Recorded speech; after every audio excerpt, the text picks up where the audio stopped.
Hey guys, what's up? Meenakshi here. Welcome back to my channel and welcome to the empties video for the month of August. हर बार की तरह उस महीने में मैंने जो भी प्रोडक्ट्स यूज़ करे होते हैं या फिनिश किए होते हैं उनके बारे में मैं मेरा completely unsponsored, unbiased और unfiltered opinion आपके साथ शेयर करती हूँ.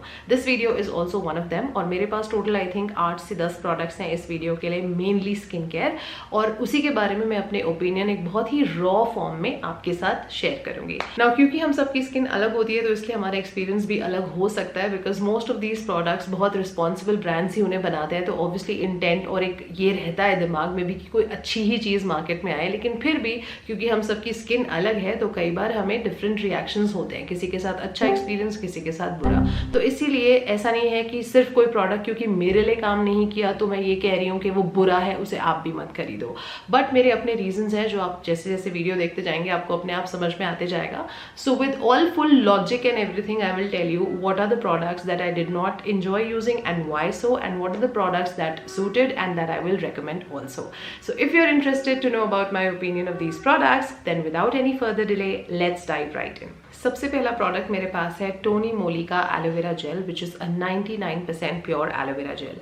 टोनी मोली के मैक्सिमम प्रोडक्ट्स मुझे पसंद नहीं आते हैं. ये एक साउथ कोरियन ब्रांड है, by the way, for the people who don't know yet. Maximum products मुझे इनके आज तक पसंद नहीं आए हैं. I don't understand what's the hype about it, but this product is actually genuinely very good. Also अगर आप ले भी लेंगे और आपको समझो कि डिसेंट ही लगता है, खास नहीं भी लगता है, तो भी उतना ज़्यादा एक्सपेंसिव भी नहीं है और आपको 250 ml जितनी ह्यूज क्वांटिटी मिलती है. मेरे पास ये प्रोडक्ट तकरीबन 1 साल से है और अब जाके ये खत्म हुआ है और अभी भी इसमें थोड़ा सा बाकी ही होगा. एक तो अच्छी बात क्या है कि क्लियर जेल है, इसमें कलर वगैरह नहीं डाला गया है और 99% प्योर है. काफ़ी सूदिंग है, मल्टीटास्कर है, हर हिसाब से मैंने इसे यूज़ किया है and this product has not let me down.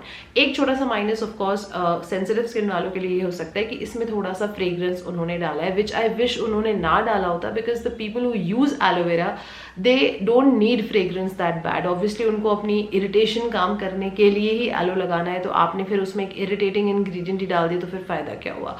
So I wish वो वहाँ ना होता. But apart from that, if you just minus that thing, उसके अलावा बाकी सब इसमें बहुत अच्छा था, तो मेरा एक्सपीरियंस इसको लेकर काफ़ी पॉजिटिव था. Then comes the 100% mineral sunscreen by the brand Gabit. This one I really enjoyed using. एक तो फॉर्मूला बहुत अच्छा लगा मुझे इसका. इसमें इंडियन गूसबेरी और विंटर चेरी और ओट्स वगैरह ये चीज़ें डाली हैं, सुपर फूड्स वगैरह डाला हुआ है, विटामिन डाले हुए हैं, तो फॉर्मूला भी बहुत अच्छा था. Plus as compare to the other mineral sunscreens ना, इसकी कंसिस्टेंसी उतनी बुरी नहीं है. जैसे 100% मिनरल सनस्क्रीन वही आदमी लगाता है जैसे सपोज हमें बाहर धूप में बहुत देर रहना है, तो हम 100% मिनरल अगर लगा रहे हैं तो जाहिर सी बात उसकी कंसिस्टेंसी थोड़ी सी थिक होती है as compare to the other chemical sunscreen. लेकिन थिकनेस की वजह से ऐसा नहीं है कि प्रोडक्ट खराब है, राइट. लेकिन थिकनेस ब्लेंडिंग में थोड़ा टाइम लेती है, ये वाली भी लेती है. इट्स नॉट टू से कि ये बहुत ही ज़्यादा एफर्टलेस है ब्लेंडिंग में, बट एज कम्पेयर टू जो मैंने दूसरी मिनरल सनस्क्रीन देखी है ना, उसके हिसाब से इसकी ब्लेंडेबिलिटी ज़्यादा क्विकर है और स्किन पे बहुत कंफर्टेबल भी फील करती है. तो यूजर प्रैक्टिकलिटी के हिसाब से भी और साथ में फॉर्मूला के हिसाब से ही दोनों तरह से ये सनस्क्रीन मुझे काफी अच्छी लगी. The next product is the Sugandha Lactic Acid Body Lotion. इसमें 5% lactic acid है और 2% niacinamide है और मेरे पास जो वेरिएंट है वो अनसेंटेड है. इसमें सेंटेड वाला वर्जन भी आता है, तो जो आपको पसंद है आप यूज़ कर सकते हैं. मेरा एक्सपीरियंस इसके साथ अच्छा था. मुझे लगता है कि जिनकी स्किन पे स्ट्रॉबेरी स्किन वगैरह का प्रॉब्लम है या फिर जिन्हें इनग्रोन हेयर का प्रॉब्लम है, उनके लिए ये वाला काफ़ी ज़्यादा अच्छा एक चॉइस हो सकता है. Now it's up to you, आप सेंटेड भी यूज़ कर सकते हैं, अनसेंटेड भी. अनसेंटेड वाले में ऑब्वियसली उतना मज़ा नहीं आएगा लगाने में, तो आप शायद रोज़ नहीं लगाएंगे, but I tried this for a reason, जो कि आपको आने वाले वीडियोस में पता चलेगा. तो खैर मुझे ये वाला अच्छा लगा. ऑब्वियसली ये इकलौता आपकी स्ट्रॉबेरी स्किन को ठीक नहीं कर सकता, आपको दूसरी और चीज़ें भी करनी पड़ेंगी, but in addition to that this can be a good option for a body lotion. And now comes the famous Dot and Key strawberry dew tinted sunscreen. This one, I like the concept, I like the idea. Most of the people were speaking all good things about it, and मुझे भी frankly speaking इसकी consistency ठीक लगती है, लेकिन इसका texture थोड़ा सा tacky हो जाता है ब्राउन स्किन के हिसाब से. तो मुझे लगता है कि वो यूटिलिटी नहीं रहती उसकी जो एक सनस्क्रीन की होनी चाहिए. As a makeup product, as a BB cream it's okay, but as a sunscreen I think इसकी जो शेड वेराइटी है वो इंडियन स्किन कंपैटिबल नहीं है. ये मेरा ओपिनियन है. This can be different obviously. अगर आपकी skin fair hair skin tone है आपकी सपोज, तो हो सकता है आपको उतना फर्क ना पता चलता हो इन बातों का, लेकिन अगर ब्राउन स्किन टोन वाले जो लोग हैं या फिर उससे ज्यादा डीपर स्किन टोन वाले, तो उनके साथ कैसे होता है कि अगर आप सनस्क्रीन ले रहे हैं, आप थोड़ा सा भी ओवरबोर्ड हो गए, अब सनस्क्रीन लगा रहे हैं 2 डॉट करके तो लगाओगे नहीं, थोड़ा सा जेनरस तो लगाना ही पड़ेगा प्रोटेक्शन के लिए। जैसे ही आप इसको 2-4 ड्रॉप से ज्यादा लेते हो, ये ब्लेंड नहीं कर पाती है स्किन टोन के हिसाब से। तो मुझे लगता है the problem is not so much with the formula of it, I am not blaming the sunscreen as such, but for a tinted sunscreen ना, there shade variety could have been Indian skin compatible, ताकि blendability में आसानी हो और लोग इसे ज्यादा से ज्यादा लगाएं।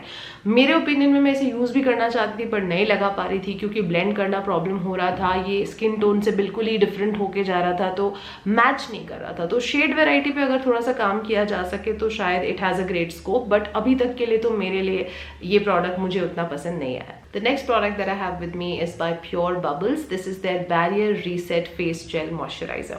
जेल तो नहीं है ये, लेकिन बहुत ही हल्का एक क्रीम, बट बिल्कुल light weight lotion like consistency इसकी है, बट काफी अच्छा मॉइस्चराइजर है। थोड़ा सा एक्सपेंसिव लगा मुझे for the quantity that they are giving, but formula अच्छा है, बहुत अच्छे इंग्रेडिएंट्स यूज करे हुए हैं जो कि एक बैरियर कॉम्प्रोमाइज स्किन के लिए सूटेबल हो सकते हैं, स्पेशली अगर आप अपने 30s मिड 30s उस वाली रेंज में है एंड आपको बहुत हैवी वाले मॉइस्चराइजर लगाना नहीं पसंद, बट आप एक light weight ceramide infuse moisturizer use करना चाहते हैं, then you will really like using it. The next product that I have with me is actually a makeup product. This is the foundation by the brand Sugar and it is called Rage for Coverage 24-Hour Foundation. I did not like it. There is no words to sugarcoat it, but I did not like it for some reason.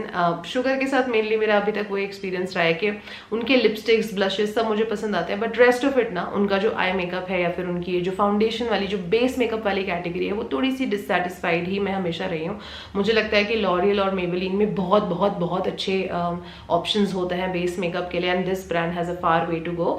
So Sugar के in general भी जो compacts हो गए या फिर जो foundations और concealers वगैरह हैं, वो मुझे उतने अच्छे नहीं लगते हैं।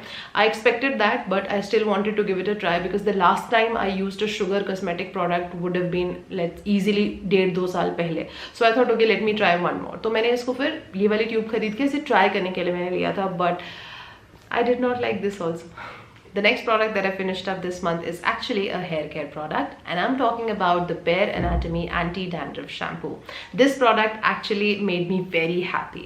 Generally जब कोई भी शैम्पूज की बात होती है तो मोस्ट ऑफ द शैम्पूज अच्छे ही होते हैं, लेकिन डैंड्रफ वाले शैम्पू पे जब आओ तो ऐसे शैम्पू मिलता है कि जब वॉश किया तो डैंड्रफ चला गया लेकिन फिर बाद में आ गया। इसके साथ रिकरिंग डैंड्रफ की प्रॉब्लम नहीं होती है, एंड आई गेस उन्होंने बहुत अच्छा फॉर्मूला इसका इस हिसाब से बनाया है कि वो टेम्परेली काम नहीं करता, it is very effective for the long run also. Obviously बाकी चीज़ों का भी आपको ध्यान रखना पड़ता है साथ में।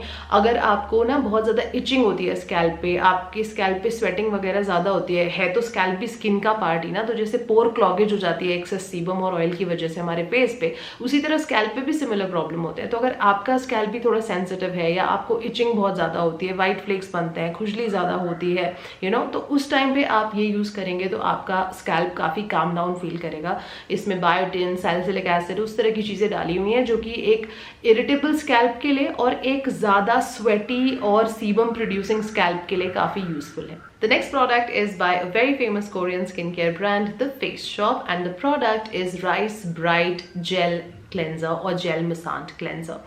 This one I found to be a little too harsh for my skin. I think वो foaming cleansers में पता नहीं क्यों इतना ज़्यादा वो लोग डाल देते हैं. There is also, guys, it's possible to formulate gentle foaming cleansers also that do not strip away the oils of the skin, but this one is completely opposite.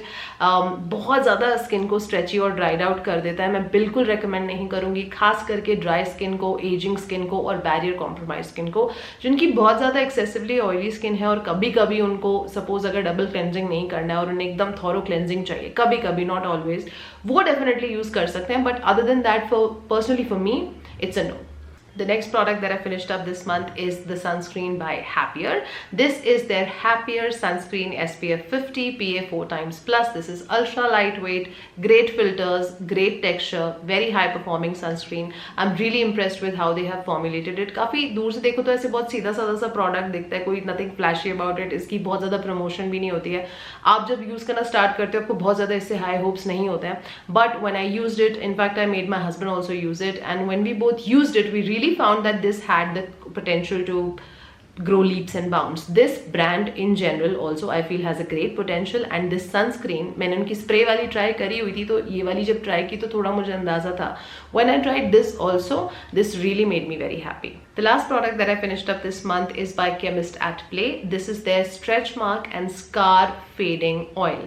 Scars का नहीं बोल सकते क्योंकि for any product to show results on scars आपको कई महीने उसको dedicate होकर देने पड़ते हैं. Whenever I address this stretch mark thing, मैं इसके ऊपर सेपरेट वीडियो भी बनाऊंगी. कई लोग स्ट्रेच मार्क्स के लिए पूछते हैं. It's a very stubborn form of a skin condition to get rid of without having the intervention of a dermat or a clinical treatment. I don't think कोई भी इतना powerful enough अभी तक market में कोई ऐसी क्रीम, लोशन या oil बना है जो कि स्ट्रेच मार्क्स रिमूव कर सकता है. नाउ मेरे लिए तो मुझे ऐसा लगा कि this product did not work. However मैं ये नहीं कह रही हूँ कि मेरे लिए काम नहीं किया तो आप ट्राई मत करो, आपको भी बुरा ही लगेगा. Because surprisingly on the internet I saw a lot of positive reviews of this product also. I don't know how and why, but मुझे completely इसमें मैंने ingredients वगैरह भी पढ़ के देखे, ऐसा कुछ इतना ये नहीं लगा कि जो कि वर्क करे स्ट्रेच मार्क्स पे. कि सपोज अगर मुझे लगे कि मुझे पे नहीं वर्क करा बट शायद फॉर्मूला में होगा, इतना कुछ इसमें ऐसी चीजें है भी नहीं जो कि आपको उस तरह के स्किन कंडीशन में हेल्प कर सकती हैं genuinely. So for me it's a no, but I leave it up to you guys. But मेरे लिए तो इसने काम नहीं किया. Alright you guys, so that brings me to the end of this August month empties video. I hope you enjoyed watching it. I'm gonna see you very soon in my next video. Until then, take good care of yourselves. I love you all and stay beautiful.